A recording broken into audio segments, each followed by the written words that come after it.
Thanks, Dean Anderson, Professor Jaremski. Matt, that was such a great introduction.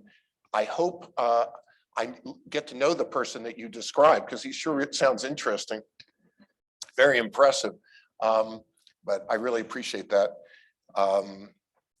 And it's great to be here. I would say it's great to be back in Logan, because I've been here many times. I'm a big admirer of the business school here and the faculty. And in fact, just to prove that those are not empty words, I will tell you that I will be a visiting faculty member here in the fall. So I'm very excited. So if you're a student, you might want to keep that in mind, because I don't want to show up and have nobody show up for my class. The remarks I'm going to share with you today have two origins, and I think it's useful to talk about both of them.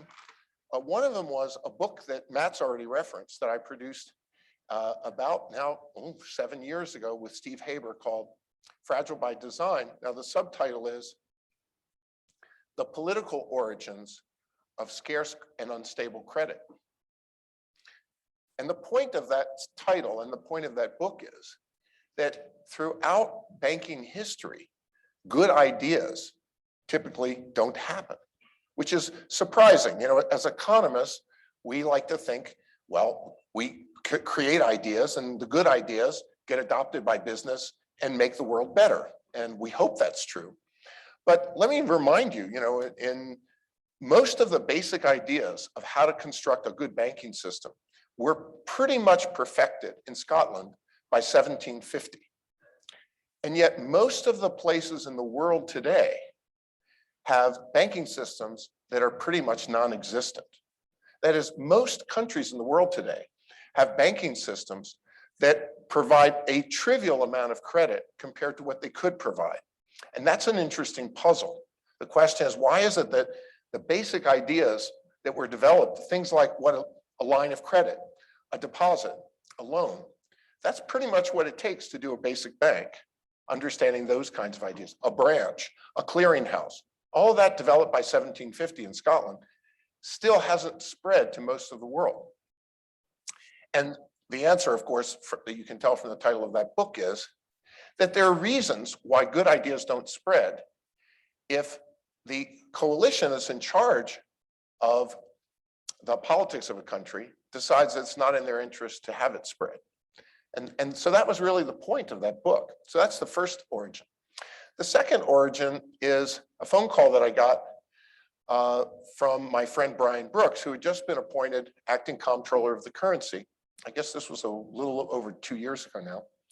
And he said, Charlie, I would really like you to help me find someone to be my chief economist at the Office of the Comptroller of the Currency. And maybe you could convince one of your PhD students, former students, to take the job. And I said, well, what are you trying to accomplish? He said, well, many things, but main thing I want to do is modernize the bank charter of the national banking system. The national banking system has been declining in membership. There's virtually no entry of banks, chartered banks, in the US banking system, really for more than a decade. And he said, being a specialist in FinTech, which Brian was, he's got a background as a lawyer, but is an extremely smart and broadly intellectual person. He said, I think that what we really want to do is realize this vision of taking new technologies and bringing them, making them permissible within the chartered banking system.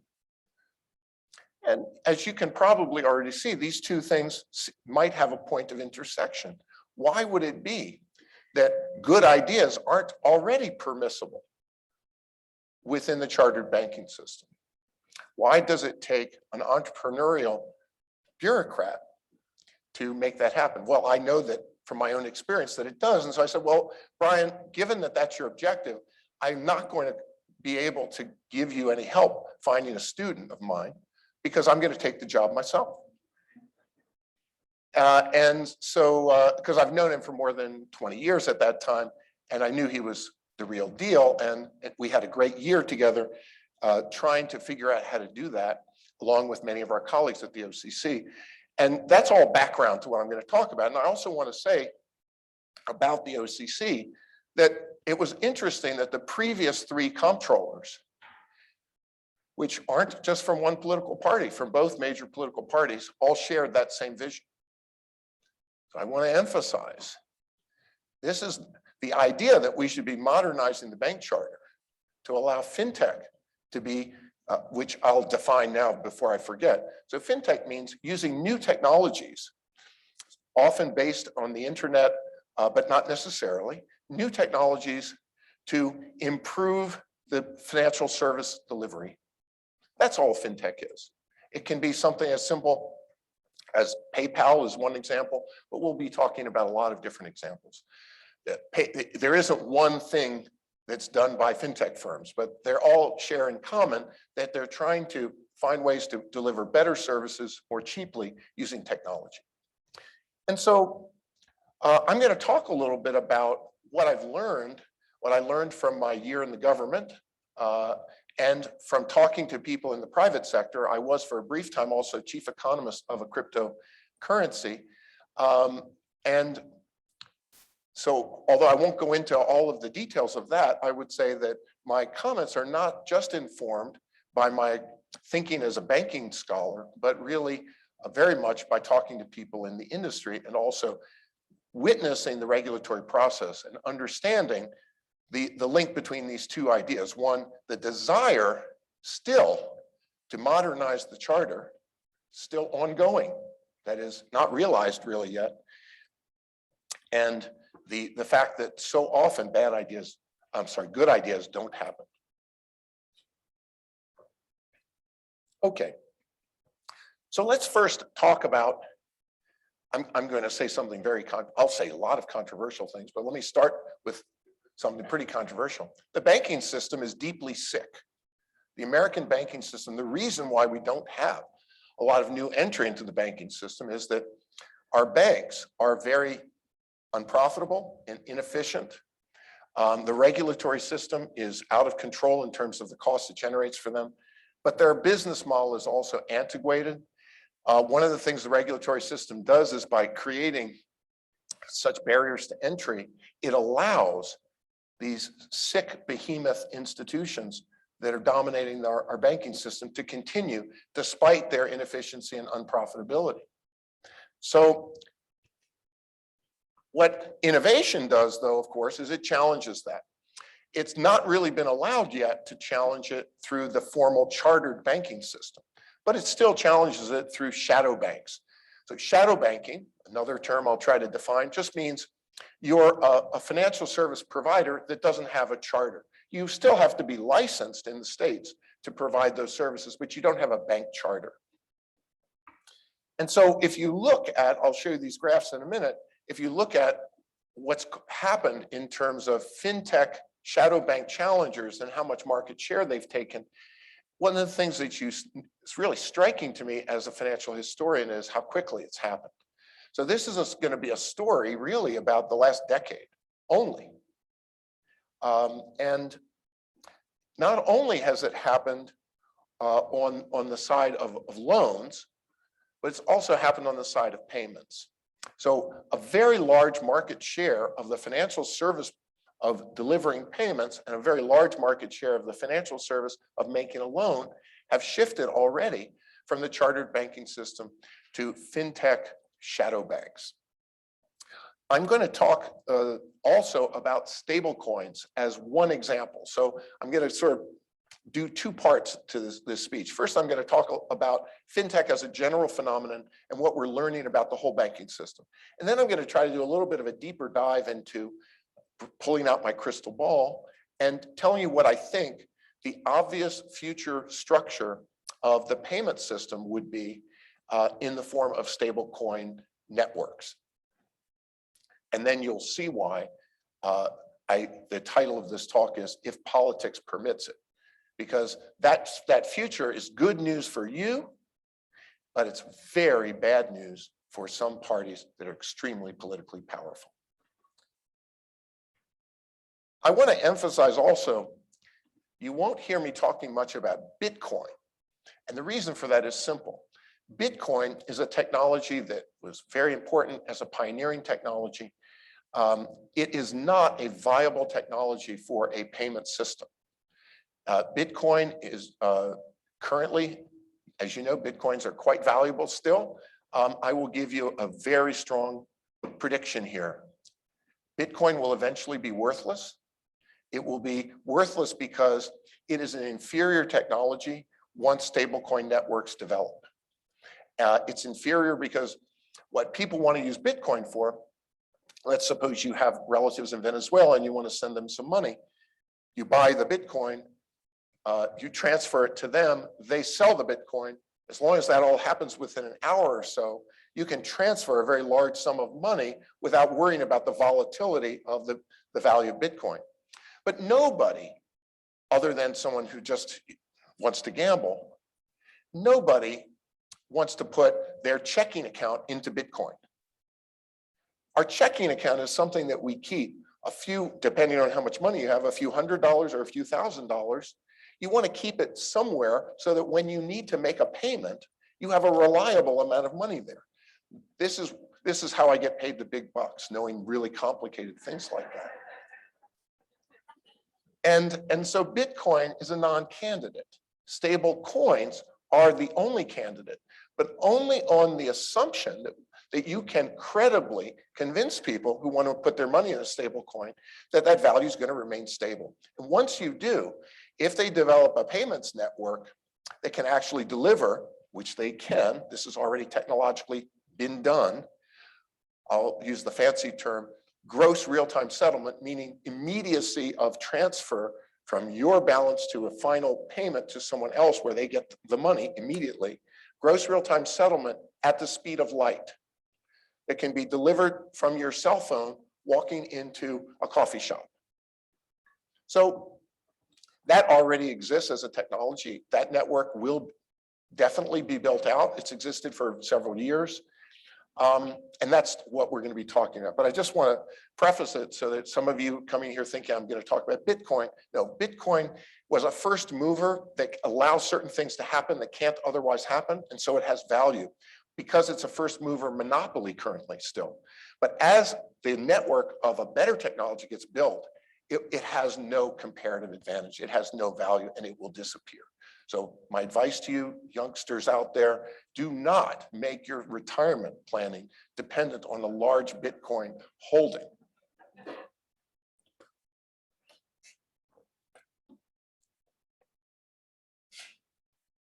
Okay, so I said this has all happened pretty quickly. So you can see that if you're comparing banks to FinTech companies, FinTech market share in personal lending in 2013 was less than 5%, but by 2018, it started to flatten out there. It had reached about 40%. Now, that is really fast. That's transformative of the banking system. And then the next slide just shows that whether you're talking about credit unions or banks or even finance companies, traditional finance companies, you'll see a similar picture, which is FinTech is the red bars and FinTech bars are going up and all of the traditional intermediaries are seeing declines. So there's something about FinTech that's taking over this idea of technology. What is it about these technologies that's allowing them to, I don't have slides for you here today of thinking about payments flows, but I'm sure, how many of you in the room here have ever used Venmo or PayPal? Okay, so you already are living it, but I want to emphasize those are not really fundamentally transformative yet. Because what they're doing is piggybacking on the banking system in delivering the payments. What's really transformative is the idea of building a separate network to deliver gross real-time settlement transfers at the speed of light in a way that provides more customer services, more systemic stability. That means not vulnerable to, let's say, Russian hacking, like our centralized payment system today is. And also, more interest on your balances. So I'm telling you, yes, you're used to the convenience of these new payment systems, but imagine something that's not built on the 19th century. We're in isn't it the 21st century? Yeah, the 21st century, built on what is still a 19th century technology for transferring funds, which is what the Federal Reserve System operates. where all the banks are operating still through that system. And then we're building FinTech payment systems like Venmo or PayPal on top of that system. So if that system ultimately is plumbing that's very inefficient, that's run through this Federal Reserve banking system network, how much consumer benefit can you get from putting new technologies on top of it? The answer is very little. We're kind of tapping that out already. What's really interesting is to think beyond that, to think about how can we get beyond the 19th century? I mean, 19th century has been very, very good to me. I'm a financial historian. I love studying it, but I'd like to study it and not experience it. Okay, and so I think the first lesson to this, what's going on here, is a new phenomenon, which I'm going to call unbundling, because that's what a lot of people call it. What I mean by unbundling is the reversal of a process that really had been going pretty fast in the 1980s and 1990s. And in fact, if you Google me on Google Scholar, you will see, ironically, that the publication of mine that gets the most citations from other scholars is an article about the advantages of bundling in banking. And in fact, during the 1980s and 1990s, while the bundling phenomenon was going on, universal banking, building that, I was writing a lot of papers about why it makes sense for banks to combine deposit taking and lending, or underwriting and lending, or custodial services and other kinds of consumer banking services. That's called bundling, putting the financial services into one place. And the standard story was customer relationship values are very high, la, la, la. But my own research was more about information costs and physical costs that are reduced from a variety of standpoints. They've come from bundling. So let me just go through that economic logic a little bit. So the first thing to say, those of you who've taken any business school course from a management professor or microeconomist even, is we tend to discourage bundling typically. That is, we tend to say that the most efficient businesses are those that are focused. Why?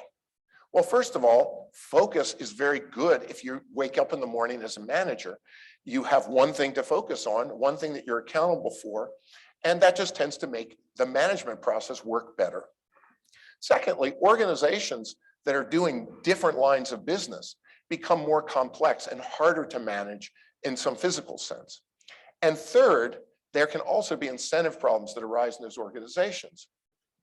By the way, since I'm in Utah, I'll talk about what I teach in my corporate finance class, a case all about the Marriott Corporation and about what a path-breaking corporation it was from the standpoint of making sure that it always sent money to the profitable divisions of its business. But that's not easy to do, because what happens when you're a manager of a conglomerate is the businesses that are in trouble come a begging. And the ones that are producing more cash flow, you feel like, oh, well, maybe I should, because you've always got a manager telling you, well, today it's rough, but I see the opportunities on the horizon, right?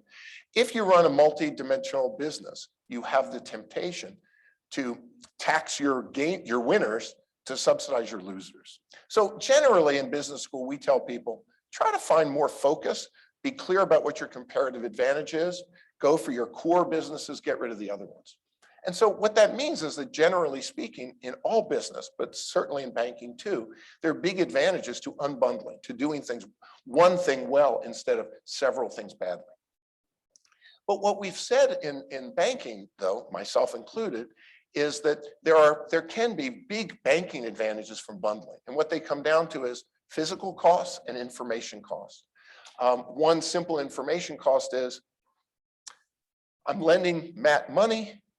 I know I'm going to get it back because he's very reliable, because he's married to Aisha. But if I didn't know that, I'd get some benefit from also monitoring his checking account. So having his checking account in my bank can be helpful from an informational standpoint. And also, having those deposits there makes it a lot easier for me physically to find money that I have to lend out. I don't have to go to the market and figure that out. So from a physical cost standpoint, doing those two businesses together has a physical cost advantage, and it may also have an informational cost advantage. So that gives you a flavor. I'm not going to go into all of the dimensions of it, of informational costs and physical costs and how they matter. Now, let me explain how FinTech changes that and leads us back to a more unbundled environment. I want to talk a little bit about this company that's come to the US from the UK called Oak North. By the way, how much time do I have? Because I'm getting too interested. 30 more minutes. Okay, I'm going to go a little faster. So Oak North was a small and medium-sized firm lender in the UK. And it was operating for several years there with no non-performing loans. Anybody here a banker? Have you ever heard of such a thing? No non-performing loans. Are you from Oak North? No. Okay. So the way they did it was they established this enormous platform, downloading from all these different websites to do natural language processing analysis of everything from Twitter to any kind of communication that they could get anything on, to track news that was relevant for their portfolio companies. And when they would see that there was a problem developing that might affect those companies, they would go to them, and often before the CEO of the company was even aware that there was this challenge coming, say, you know, your sector is about to experience some problems here. Let's rethink the way this loan's structured. Let's rethink that. And so they had zero non-performing loans because they were able to informationally process what was going on in the customer's business even better than the customer was.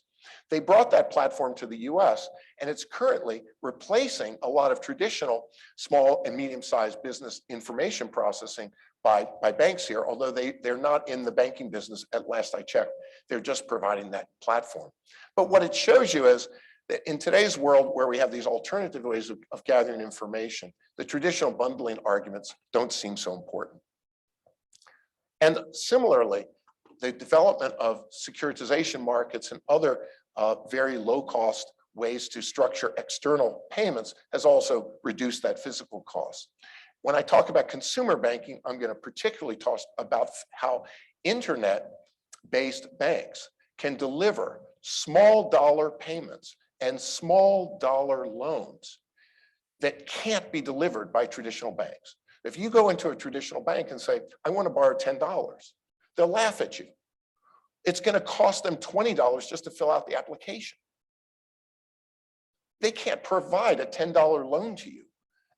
It's not possible at any interest rate that would be legal in most places, right? So, but on FinTech, you can apply for your loan electronically with zero physical costs, and you can get, as I'll talk about, it's being delivered, very small denomination dollar loans and new kinds of payment products and new kinds of interesting products that allow especially low income people without bank accounts, without the English language, without credit scores, to be able to get small denomination clearing services and small denomination loans. About 20% of the US population is unbanked. This is a huge profit center if we can tap into it. And notice, that's a big deal, right? 20% untapped, and you can get there because of the low physical cost barrier. So let me get a little more disciplined here. All right, so here are the implications. Traditional incumbent banks, their market share is falling. It's going to continue to fall. Shadow banking will continue to rise. If that happens, continues to happen the way it is, that means we're going to have less regulation of the effective banking system is combining shadow and chartered, because we're regulating the chartered banks, but their market share is falling. Now, you might say, if you don't like regulation, that's fine. My own view is it's actually, regulation is not all bad, and it would be nice to have a rational regulatory system that encompasses a lot of our banking system. We can talk more about that if you like at another time, but let's just say the fact is less regulation is going to be relevant. Will be incentivized as regulators more and more to regulate the services rather than the entities, like the Consumer Financial Protection Bureau does. And we'll shift regulation to that more and more, and maybe we'll do that. But the point is, the entities themselves that will be delivering more services will not be subject to regulation. Now, this brings me back to what I started with, the bank chartering idea. And that is not necessarily requiring it. In fact, I wouldn't support requiring shadow banks to be chartered. They're licensed already, that's fine. But thinking of ways that a national bank charter could offer things to them that would be very value creating for them. Like what? Like credible examination, so that when they make a claim that their algorithm is doing something, we actually have someone who's able to examine the algorithm and see that it is. When they make a claim that their algorithm allows them to avoid criminal activity, tax evasion, money laundering, that we have someone that can examine it and show that it does. When they say that their reserves are housed somewhere, we have someone who can examine and show you that they are housed there. So my view, and I believe this both as a historian of the national banking system and as a former senior deputy comptroller of the currency, that it's very value creating, that regulation and supervision can be very value creating by providing that kind of information. And so I believe strongly that shadow banks would, and I know for a fact that many of them would like to have charters if they were permitted to. So what's the problem that's standing in the way of all that? Within the US, there are big losers. And I'm sure you can think most obviously, the largest US banks, very consolidated, who've based their business model on this idea of being able to collect cheap deposits and then, despite their inefficiency, doing something with them and trying to earn a profit. They're not going to like the idea that one of their most powerful pros in their business, which is access to that supervision and to that credible examination, is now going to be shared by their competition. But furthermore, there are other interests that you haven't thought about. The Federal Reserve Board runs the payment system, the centralized payment system. It does not want to become irrelevant. I believe that it understands that there's a big threat to its future coming from the growth of alternative payment systems and alternative banks. And some of these banks, as I'll explain in a minute, would not have to be under current law regulated by the Federal Reserve. That's really interesting. And the same for the FDIC, by the way, and the same for the OCC, unless we're the ones chartering them.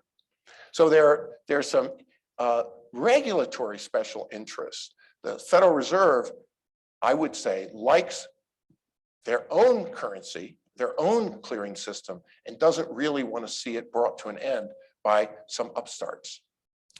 When I say that, I want to also make a distinction.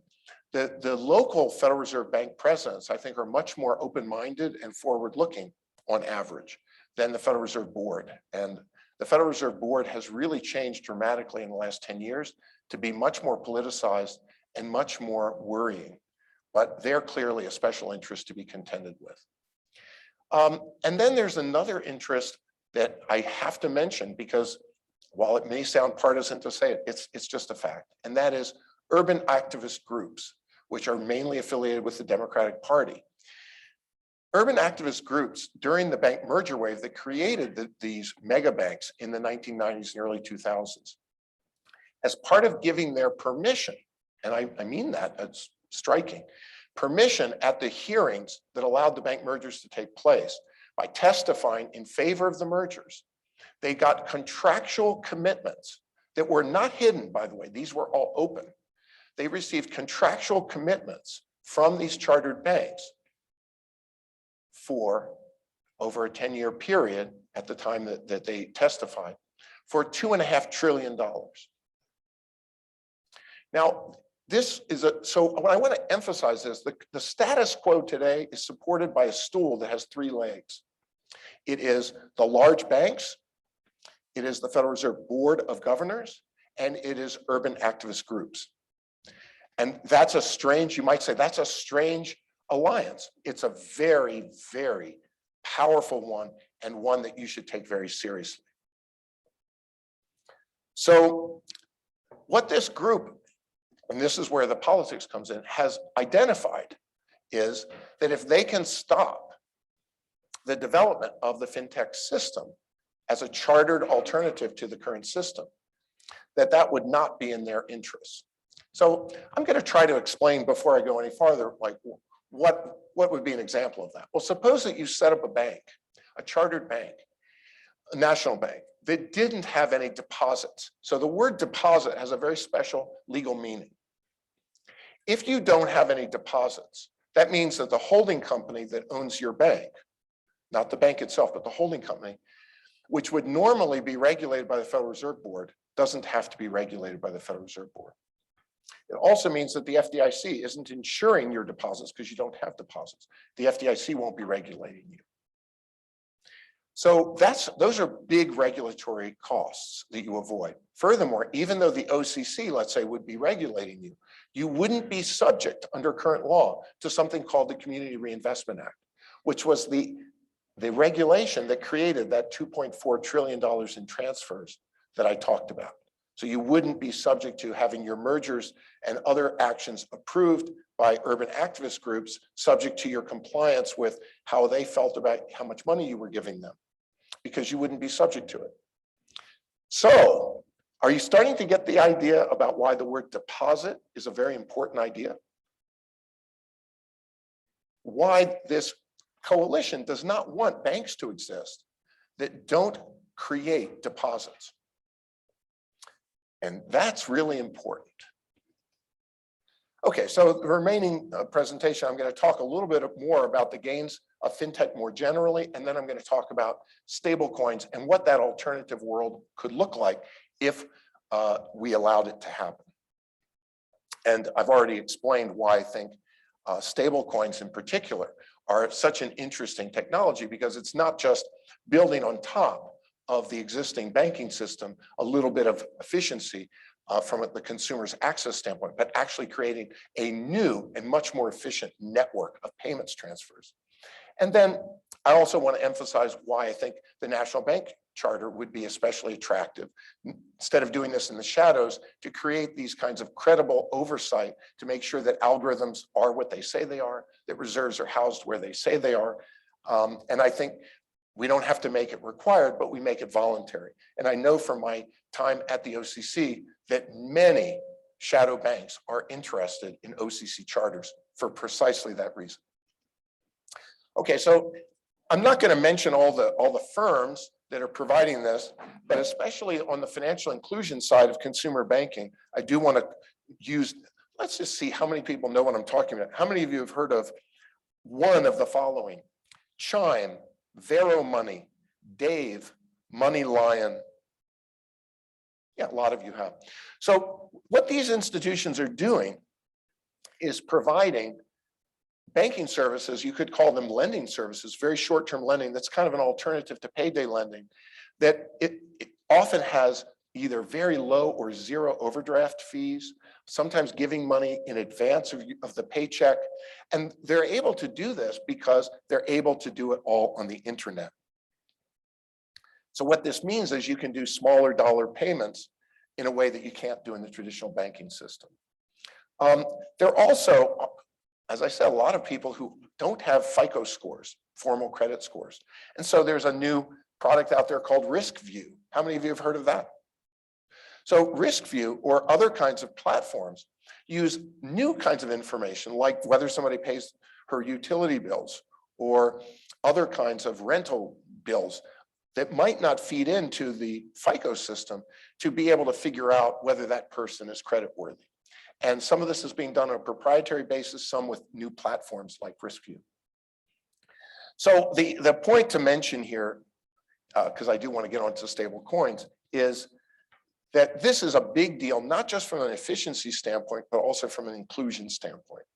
And that is a very powerful combination politically. So while we have powerful enemies of progress, we also have a powerful ally of progress, which is when efficiency and inclusion are combined. That's a powerful mixture. And we should, those of us who are interested in that progress, can use that very effectively. Okay, so I will skip the details on FinTech more generally. Any questions I'll be happy to answer. And let me just talk about stable coins. So as I already mentioned, what will kill stable coins, and the president's recent working group, of course, is trying to kill stable coins. The Federal Reserve Board is trying to. Maxine Waters is trying to. What will really kill it is if you require stable coins to be deposits. And if especially you require them to operate the same way as checking accounts or money market mutual funds. And so the first phase of regulation, unfortunately, is thinking that way. It's thinking, okay, well, I guess we could allow stable coins so long as they are just deposits. And then we'll regulate them as deposits, and then basically we will kill most of the advantages of stable coins.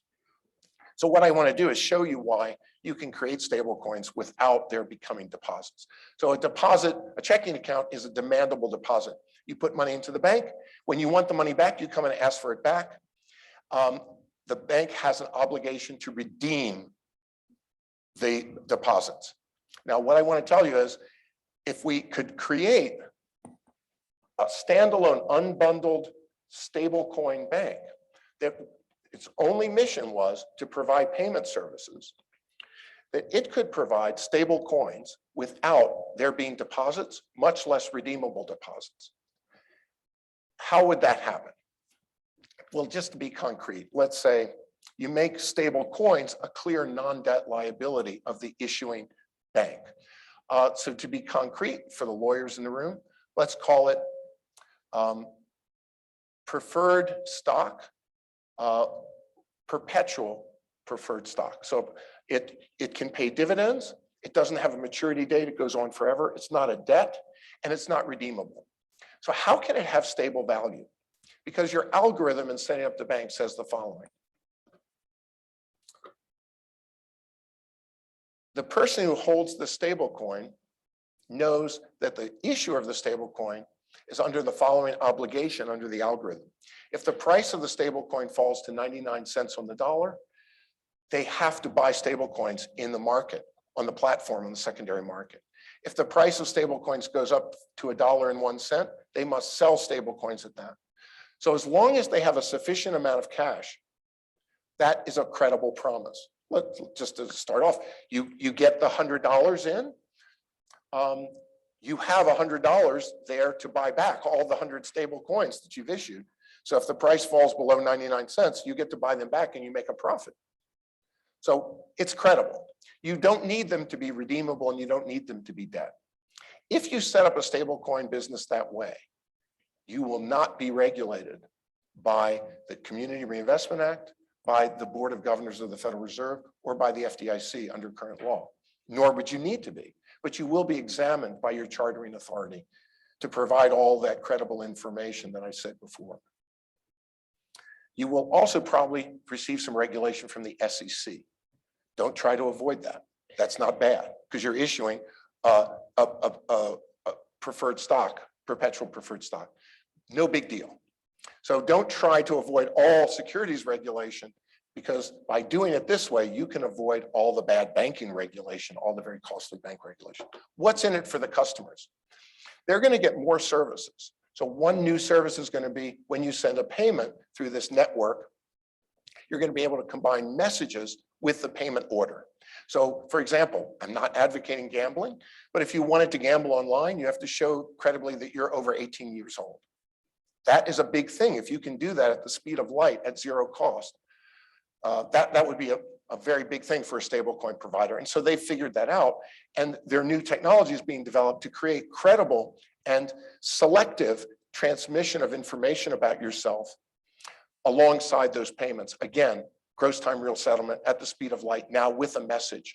And that message means you can charge for the message too, which means that you can make some additional fee income and you can create a lot more value as a payments provider. So I'm very excited about this future. I want to emphasize that my way of thinking about it, this contractual structure I just described to you, is only one possibility. But the key I'm pointing out is we certainly don't want to regulate stablecoins to force them to be redeemable debts. That would kill them. What we want to do is force them to be credible and honest in the promises that they make. And that's not so hard to do. Now, of course, the incumbent potential losers, as you can guess, are going to hate this. They already do.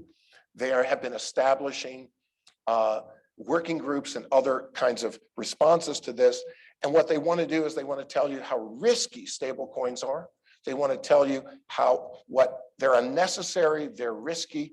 And that's going to be what you're going to hear from members of Congress and the Federal Reserve Board who are on, and the big banks, but don't believe it. It is true that currently stable coins can be risky because they're not properly examined.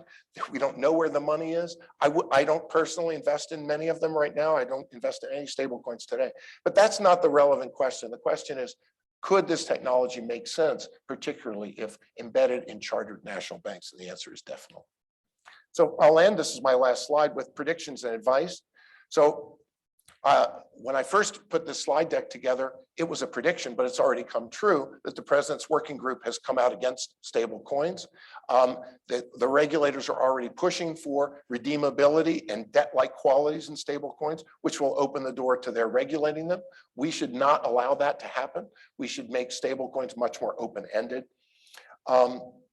If I were giving advice, and I do this even when unsolicited from people who are entrepreneurs right now, think about the regulatory future, not just about the regulatory present. Don't develop a business model in which the thing that you're creating could possibly be construed as fitting into the regulatory categories of the future or even the present. And so, yes, current stable coins, even though they're not deposits legally, can be construed as deposits. That's the problem. That's why if you're an entrepreneur, you don't want to do that. You want to go in a different direction. And I also think the political strategy, this is my last point, is absolutely essential. That is, we have to think about building a coalition for consumers' benefit and progress. And the problem, of course, in political economy is the people who stand to gain from things are often fragmented. They're all of us. Individually, we don't have a voice in Washington. We don't work as a lobbying group, and we certainly don't work through so-called consumer advocates. We certainly don't get benefits from them. I don't. This future I'm talking about requires a new kind of political coalition of informed Americans who are looking out for actually creating financial progress. I'm not going to tell you that I'm optimistic, but I haven't given up either. So I'll leave it there. Thank you.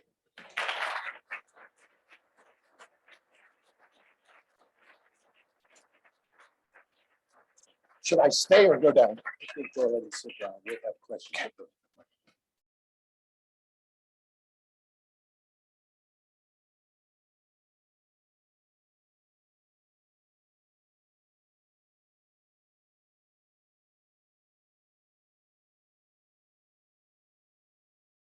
Can we get that? Yeah. First of all, let me just say, Charlie, thank you for a great introduction to the whole FinTech world for those of us who aren't following it on a daily basis. But for those of you who are, and even for those who are not, let me cite today's editorial in the Washington Post, which is precisely on this topic. So I invite you to go to this is the editorial by the Post itself, who says, presciently, I think, Charlie, you were prescient on this, because I don't think you saw the Post editorial this morning. The headline is, "The U.S. should not rush into a digital dollar." The first paragraph is, "The United States just took a big leap toward the creation of a digital dollar. President Biden issued an executive order last week saying his administration is placing the highest urgency on researching and developing a central bank digital currency. The actual issuance of a digital dollar is almost certainly a few years off, but this was the strongest signal yet that the United States intends to be a leader in the future of money and digital assets." It also goes on to note that 100 countries are looking into this. So it's timely. Charlie, and your remarks gave us context with which to learn more about this. Now, let me ask you, what is the title of the course you're teaching in the fall?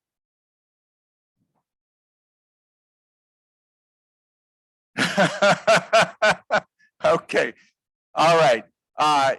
For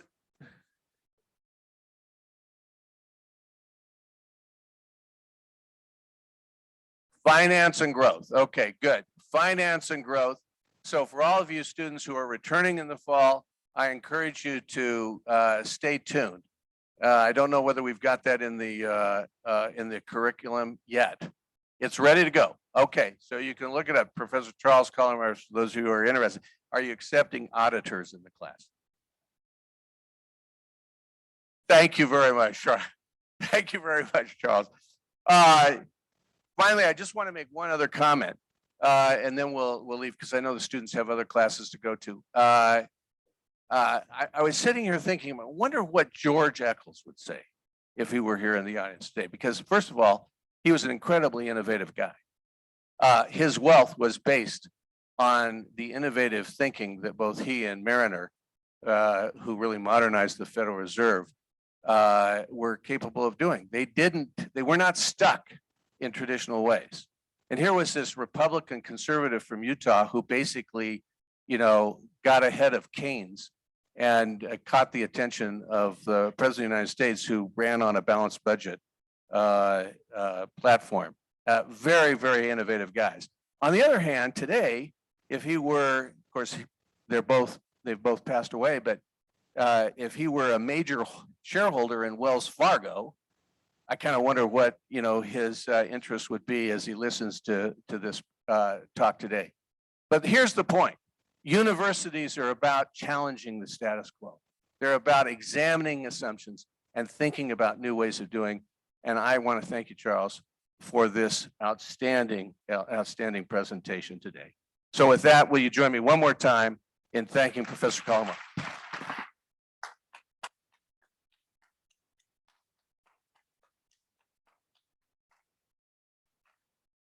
And this concludes our lecture. We invite you back next